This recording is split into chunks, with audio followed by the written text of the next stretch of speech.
अपना उत्तराखंड में आप सभी का बहुत स्वागत है। मैं हूं आपके साथ पेमनदीप। खबरों की शुरुआत करेंगे। उत्तराखंड में मौसम का मिजाज भी बदल गया है और कहीं राहत में लोग नजर आ रहे हैं तो कहीं पर लोग आफत में देखे जा रहे हैं। टिहरी के रोसाल गांव में आई तेज आंधी से एक घर की छत उखड़ गई और घर की छत कच्ची थी और जब तेज आंधी आई तो छत उड़ गई। जिस वक्त आंधी आई तब घर के अंदर 2 महिलाएं और 2 बच्चे मौजूद थे और सभी ने भागकर अपनी जान बचा ली।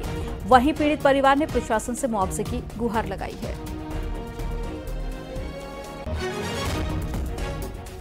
हम बेहतर साहब बैठे हैं मी नतीर होनी या पर तबरे या चादर रोड आनी जबरे से बिहार गए मैं बुआ ना कि दादी चादर उड़ रही तबरे 100 रुपये हमारी हैं हम का राणा नहीं का कि कुछ नहीं है। एक ही घर था वो उसके ऊपर चादर डाल रखी थी। छोटे छोटे बच्चे वो बहुत ज्यादा तूफान आया पूरी चादर पलट गई। देखो आप देख सकते हैं। अब अपने बच्चों के लेकर कहाँ जाए हम। और नैनीताल में मौसम में बदलाव हुआ है और सरोवर नगरी में झमाझम बारिश हुई है जिससे कि मौसम बेहद ही सुहावना हो गया है। पिछले कई दिनों से गर्मी से लोग परेशान थे, उन्हें राहत मिली है। हालांकि बारिश में स्कूली बच्चों को आने जाने में दिक्कतें जरूर हो रही हैं, लेकिन नैनीताल में मौसम के बदलाव से ठंडक लौट आई है। वहीं बारिश से जंगलों में भी जो आग लगी हुई थी उसमें भी काफी हद तक फायदा हुआ है और जंगलों की आग बुझ गई है।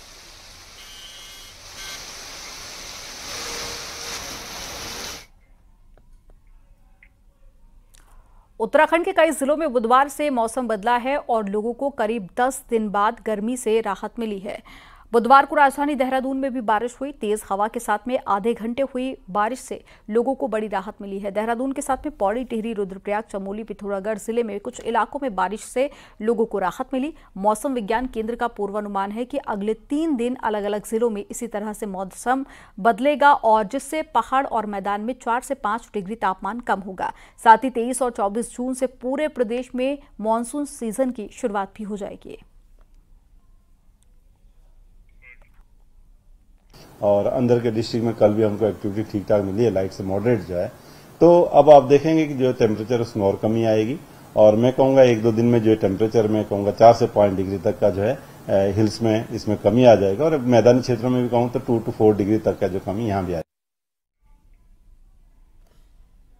और चमोली में 2 दिन से रुक रुक कर बारिश हो रही है जिससे कि लोगों को एक और जहां गर्मी से लोग परेशान थे वो तो राहत मिल गई है, तो वहीं पर सेब और आलू की फसल के लिए बारिश अच्छी बताई जा रही है। बद्रीनाथ धाम और साथ ही हेमकुंड साहिब में भी 2 दिनों से रुक रुक कर बारिश का दौर जारी है।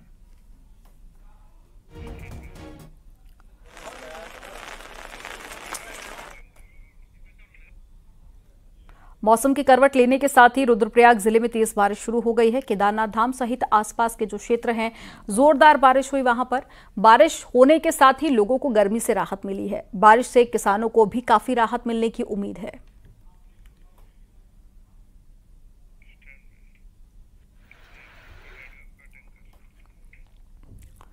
लंबे समय के बाद में पिथौरागढ़ में मौसम का मिजाज बदला हुआ नजर आया। जिले के अधिकांश हिस्सों में झमाझम बारिश हुई है और बारिश होने से लोगों को गर्मी से खासी राहत जरूर मिली है। करीब घंटे भर तक बारिश ने जहां लोगों को गर्मी से मुक्ति दिलाई है तो वहीं जंगलों में जो आग लगी हुई थी वो भी बुझ गई है। बारिश होने से पेयजल संकट दूर होने की उम्मीद है क्योंकि लंबे समय से बारिश नहीं होने से अधिकांश प्राकृतिक जल स्रोत सूख गए थे।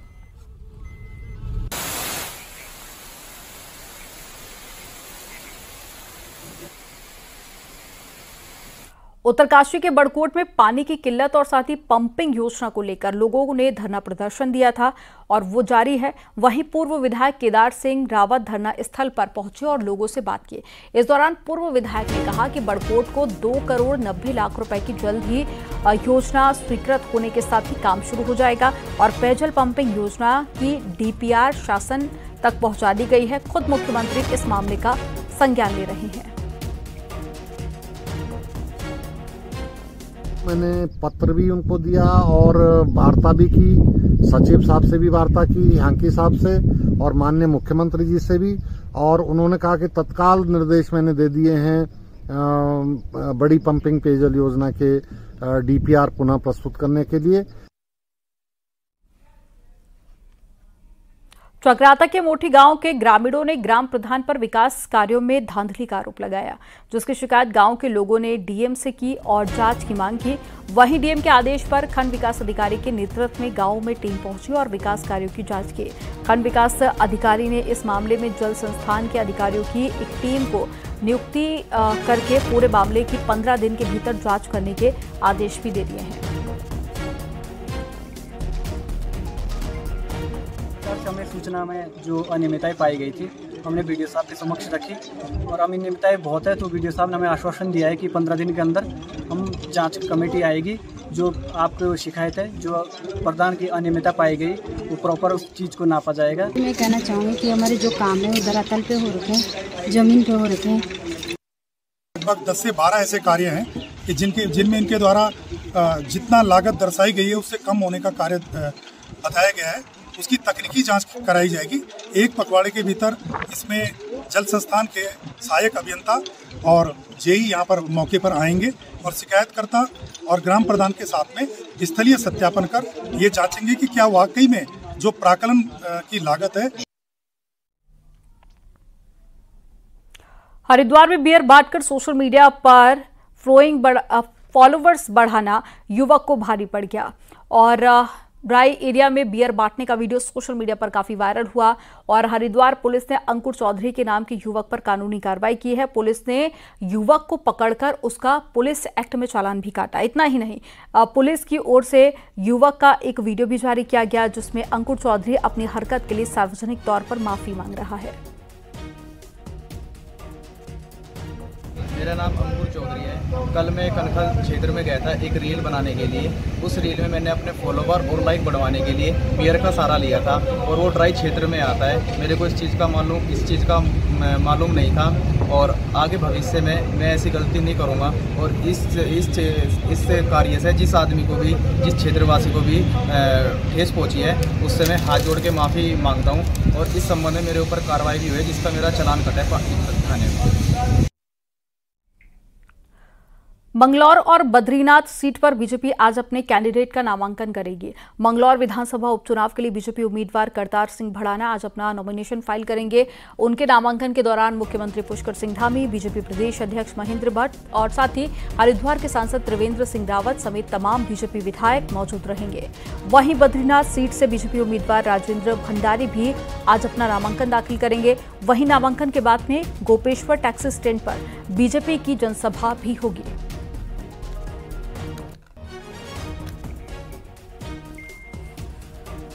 तो उपचुनाव के रण को लेकर दोनों ही पार्टी ने अपनी अपनी तैयारी शुरू कर दी है। कांग्रेस और बीजेपी के बीच में यह मुख्य मुकाबला है। आज बीजेपी के कैंडिडेट अपना नॉमिनेशन फाइल करने के लिए पहुंचेंगे तो बीजेपी के कई दिग्गज नेता उनके साथ में मौजूद रहेंगे। साथ ही उत्तराखंड के मुख्यमंत्री पुष्कर सिंह धामी भी नॉमिनेशन फाइल के दौरान में कैंडिडेट के साथ में नजर आएंगे।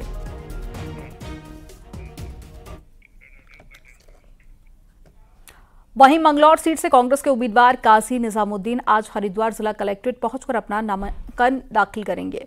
बुधवार को काजी निजामुद्दीन को नामांकन करना था लेकिन कल देर तक कांग्रेस की मीटिंग चलती रही, इस वजह से कल नामांकन नहीं हो पाया। लिहाजा आज काजी निजामुद्दीन अपना नॉमिनेशन फाइल करेंगे। वहीं बद्रीनाथ सीट से कांग्रेस के उम्मीदवार लखपत बुटोला ने भी अभी नामांकन नहीं किया है। बद्रीनाथ में लखपत बुटोला कल अपना नॉमिनेशन फाइल करेंगे।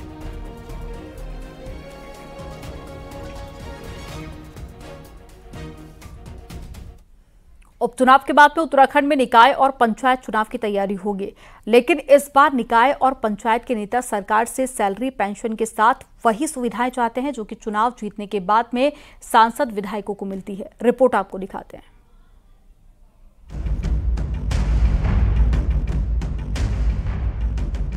अगले 6 महीने में सरकार के सामने 2 चुनाव जीतने की चुनौती है। पहला शहरों में होने वाले निकाय चुनाव और उसके बाद जिले, ब्लॉक और गांव के पंचायत चुनाव।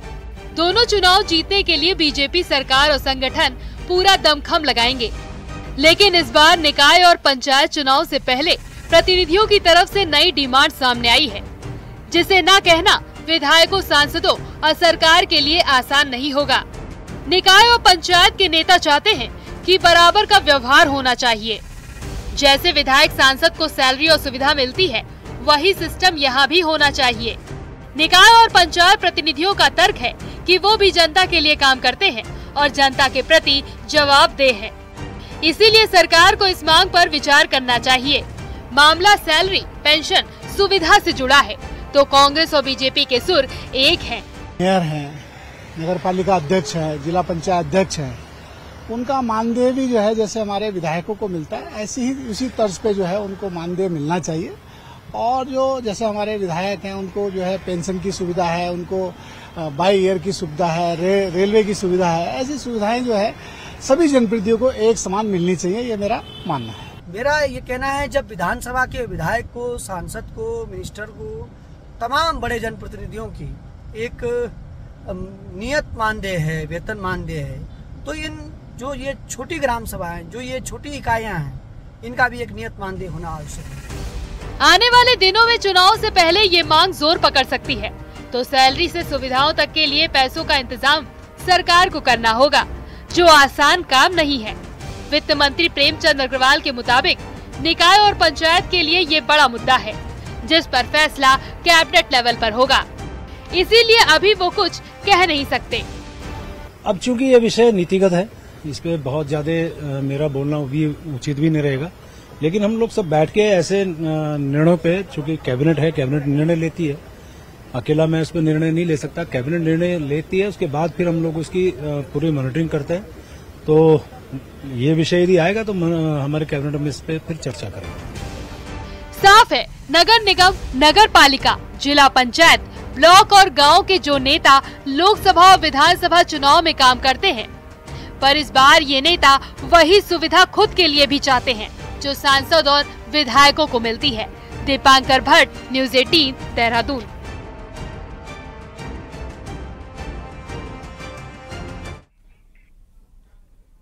उन्नाव से बीजेपी सांसद साक्षी महाराज ने बड़ा आरोप लगाया है। उन्होंने आरोप लगाया है कि लोकसभा चुनाव में यूपी में विदेशी ताकतों ने बड़े पैमाने पर पैसा झोंका है ताकि प्रधानमंत्री नरेंद्र मोदी का चुनावी रथ रुक जाए।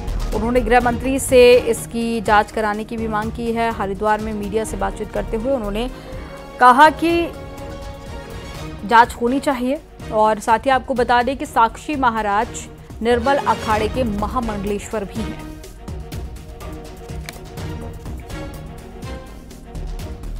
बिल्कुल, विदेशी ताकतें पूरी ताकत से उत्तर प्रदेश में सक्रिय नहीं, मोदी जी टारगेट पर रहे। और चूंकि प्रधानमंत्री की कुर्सी का रास्ता उत्तर प्रदेश होकर के निकलता है, तो विदेशी ताकतों ने पूरी ताकत इसलिए झोंक दी कि अगर उत्तर प्रदेश में मोदी जी कमजोर हो जाएंगे तो फिर ये प्रधानमंत्री नहीं बनेंगे। माननीय गृह मंत्री को इसकी जांच करानी चाहिए कि विदेशों से कितना पैसा किस माध्यम से आया जो हमारे देश को कमजोर करने के लिए लगाया गया। ठीक है। पौड़ी जिले की सरकारी भूमि में अवैध मजार बनाए जाने का सिलसिला थम नहीं रहा है। यहां के बीरोखाल ब्लॉक के जुखड़ी गांव में बनी अवैध मजार को प्रशासन की टीम ने ध्वस्त कर दिया और बताया जा रहा है कि मजार का निर्माण काफी पहले से ही सरकारी भूमि पर किया गया था, लेकिन प्रशासन की नजर में अवैध मजार के न आने के कारण कोई भी कार्रवाई नहीं हो सकी थी। वहीं सूचना पर प्रशासन ने अवैध मजार को ध्वस्त किया। उधर विश्व हिंदू परिषद का कहना है कि अवैध मजारों को लेकर हमारा संगठन लगातार ज्ञापन दे रहा है कि पर्वतीय क्षेत्रों में कहीं ये दूसरा कश्मीर न बन जाए। इन चीज़ों को रोकने के लिए हमने जगह जगह ज्ञापन दिए थे जिला स्तर पे, और जो अवैध निर्माण करके मजारें बनाई जा रही हैं उन पे हमने अतिक्रमण हटाने का अनुरोध किया था। इस संबंध में जब ये सूचना मिली थी कि कहीं एक अवैध अतिक्रमण है और गैराबाद गांव में था, तो उसी क्रम में जो आवश्यक कार्रवाई की जानी थी नियमानुसार कार्रवाई के लिए एसडीएम को लिखा गया और उनके द्वारा अपने स्तर पर जो भी कार्रवाई की जानी है उसे करते हुए अतिक्रमण को हटाया गया।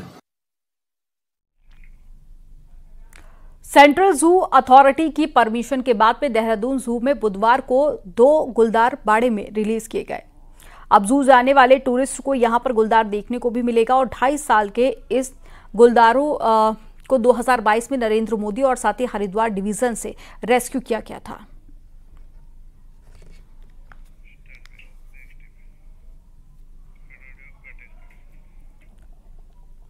और चलिए खबरों में आगे बढ़ेंगे। सरकारी विभागों में काम में देरी का हाल सिर्फ दूर दराज के इलाकों में ही नहीं है, बल्कि राजधानी देहरादून में भी होता है। दरअसल दिसंबर 2022 में मॉडर्न इंदिरा मार्केट कॉम्प्लेक्स का शिलान्यास हुआ था। MDDA के साथ में ये काम एक प्राइवेट एजेंसी कर रही है। दावा किया जा रहा है कि 14 महीने में एक मंजिल का काम पूरा हो जाएगा, लेकिन अभी तक सिर्फ 10% ही काम हो पाया है। बुधवार को शहरी विकास मंत्री प्रेमचंद्र अग्रवाल और साथ ही विधायक खजान दास ने प्रोजेक्ट का निरीक्षण किया, तो बताया जा रहा है कि साल 2026 तक ये प्रोजेक्ट पूरा होगा। देहरादून के घंटाघर से सटे इस प्रोजेक्ट में 500 से ज्यादा दुकानें और साथ ही 1000 से ज्यादा गाड़ियों की पार्किंग बनेगी।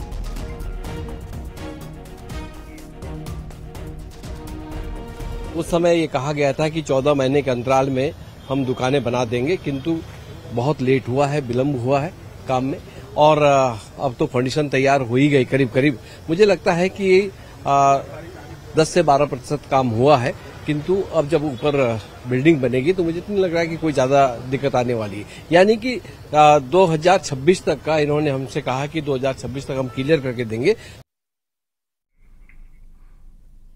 और चलिए खबरों में आगे बढ़ेंगे। हरिद्वार में यात्रा सीजन के दौरान में मिलावटखोर भी सक्रिय हैं, जो बाहर से आने वाले यात्रियों की सेहत से खिलवाड़ कर रहे हैं और जो सोडे की बोतल्स हैं उसमें गंदगी मिलने की शिकायत पर खाद्य सुरक्षा विभाग की टीम ने हरिद्वार के होटल, ढाबों और साथ ही अस्थायी दुकानों पर छापा मारा, तो हकीकत सामने आई। कई दुकानों पर गंदगी से भरी बोतल्स खुलेआम बिकती हुई नजर आई। इसके साथ ही दूध, पनीर और साथ ही अन्य खाद्य पदार्थों के सैंपल लेकर जांच के लिए भेज दिए गए हैं।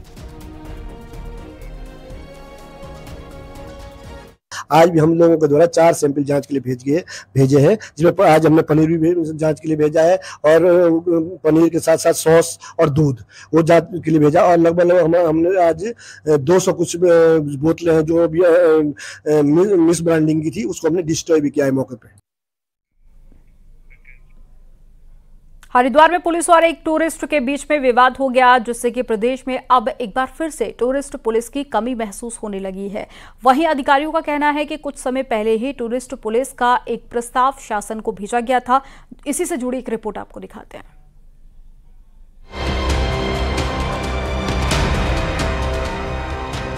हरिद्वार में टूरिस्ट और पुलिस के बीच हुआ बवाल हो या ऋषिकेश में कैंपिंग और राफ्टिंग में हुई टूरिस्टों से मारपीट की घटना हो या चारधाम में यात्रियों के साथ की गई अभद्रता का मामला हो, ये वो घटनाएं हैं जो पुलिस के साथ प्रदेश के पर्यटन और तीर्थाटन पर भी प्रभाव डालती हैं। लेकिन इन घटनाओं से सबक लेते हुए अब पुलिस अधिकारियों को भी प्रदेश में पर्यटन पुलिस की कमी महसूस होने लगी है, जिसके लिए चारधाम यात्रा से पहले ही एक प्रस्ताव शासन को भेजा गया था। प्रस्ताव में प्रदेश में एक अलग छवि के लिए टूरिस्ट पुलिस का खाका तैयार किया गया था। बिल्कुल इस तरह से होना चाहिए। तो प्रस्ताव हमारा यहाँ भी विचाराधीन है अभी, जैसे केरल इत्यादि क्षेत्रों में, स्पेशली जहाँ टूरिस्ट बहुत ज़्यादा है वहाँ पर पर्यटक पुलिस का प्राविधान है। तो हमारे उत्तराखंड में भी होना चाहिए। इस संबंध में आप मुख्यालय स्तर में मंथन भी किया गया, तो इसका प्रस्ताव बना के, क्योंकि देर सवेर हमें आवश्यकता पड़ेगी। पर्यटन पुलिस का ढांचा केरला और गोवा जैसे राज्यों में है। यहाँ किसी भी टूरिस्ट की समस्याओं को दूर करने के लिए और सही से गाइड करने के लिए टूरिस्ट पुलिस अलग से मौजूद रहती है। वहीं प्रदेश के होटल इंडस्ट्री से जुड़े लोग भी मानते हैं कि टूरिस्ट पुलिस का इस प्रदेश में होना बेहद जरूरी है, जिससे पुलिस और पर्यटन के बीच होने वाली घटनाओं में रोक लग सके। बिल्कुल, अगर हो तो जो है देहरादून में जो है अगर वैसी पुलिस हो, कोई अरेंजमेंट करे हमारी सरकार, तो जो बहुत बेनिफिट होगा। जो जैसे टूरिस्ट को भटकने की कोई ज़रूरत नहीं पड़ेगी। जो है टूरिस्ट को ज्ञान नहीं है, टूरिस्ट को ज्ञान में मतलब जो है वे मिल जाएगा, जिसको नहीं है कि कहाँ जाना है कहाँ नहीं। जो है इससे फायदा तो पहुँचेगा ही जो टूरिस्ट को। उत्तराखंड में हर सीजन में टूरिस्ट पहुँचता है, तो यहाँ के लोगों की आमदनी का भी एक बड़ा साधन है। लेकिन पुलिस और पर्यटकों के बीच की झड़पों से राज्य की छवि खराब होती है और टूरिस्टों पर भी इसका असर पड़ता है। न्यूज़ 18 के लिए देहरादून से सत्येंद्र बर्थवाल की रिपोर्ट।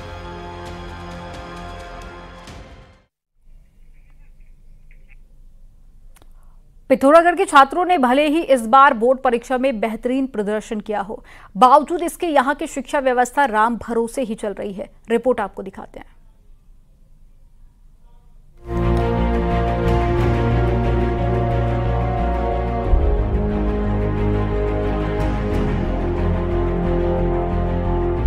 बॉर्डर जिले पिथौरागढ़ में ज्यादातर सरकारी स्कूल राम भरोसे चल रहे हैं। यहाँ स्कूलों में ना तो प्रधानाचार्य हैं और ना ही टीचर। हालात कुछ यूँ है कि 215 इंटर और हाई स्कूल में सिर्फ 10 में ही प्रिंसिपल मौजूद है, जबकि शेष 205 स्कूल प्रभारियों के हवाले हैं। कुछ ऐसा ही हाल प्रवक्ताओं का भी है। यहाँ 1058 प्रवक्ताओं की जगह 470 ही तैनात हैं, जबकि एलटी में भी 389 शिक्षकों के पद सालों से खाली हैं। वहीं बात अगर सहायक अध्यापकों की करें तो इनके भी 390 पदों पर कोई तैनाती नहीं है। हमारे 215 राजकीय हाई स्कूल और इंटरमीडिएट में 87 हाई स्कूल हैं, जिसमें 2 केवल प्रधानाचार्य कार्यरत हैं। 128 इंटरमीडिएट हैं, जिनमें केवल 8 प्रधानाचार्य कार्यरत हैं। कुल 215 के सापेक्ष 10 प्रधानाचार्य ही जनपद में कार्यरत हैं।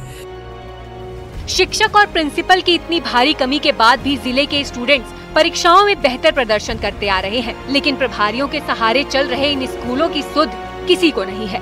परमानेंट प्रिंसिपल नहीं होने से जहां शिक्षा व्यवस्था पटरी से उतरी है, वहीं अन्य प्रशासनिक कार्य भी खासे प्रभावित रहते हैं। यही नहीं, शिक्षकों को प्रभारी प्रिंसिपल बनाए जाने से टीचर्स पर काम का दोहरा बोझ भी है। शिक्षा का जो पलायन है वो शिक्षा ही का कारण भी है। हर कोई अभिभावक चाहता अपने बच्चों को अच्छी शिक्षा मिले। जब प्रिंसिपल न होने के कारण जो होता है प्रभारी बना के, प्रभारी सबका आभारी रहता है। इसलिए यदि प्रिंसिपल होगा तो भाई विद्यालय में अनुशासन होगा। शिक्षा की व्यवस्था का ये बुरा हाल दूर दराज के स्कूल में ज्यादा है, जिसका नतीजा ये है कि बेहतर एजुकेशन की चाह में स्टूडेंट्स को ना चाहते हुए भी शहरी इलाकों की ओर पलायन करना पड़ रहा है। न्यूज़ 18 के लिए पिथौरागढ़ से विजयवर्धन उप्रेती की रिपोर्ट।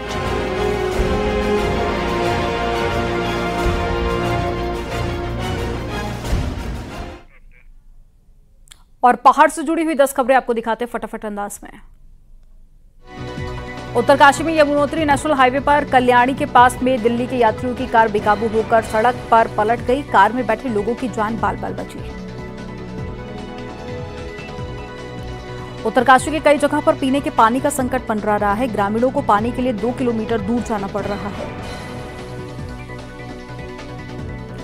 अल्मोड़ा के बिनसर में 4 वनकर्मी की मौत मामले में परिजनों को स्थायी नौकरी की मांग परिजनों ने की है, जिसको लेकर आज प्रदर्शन किया गया।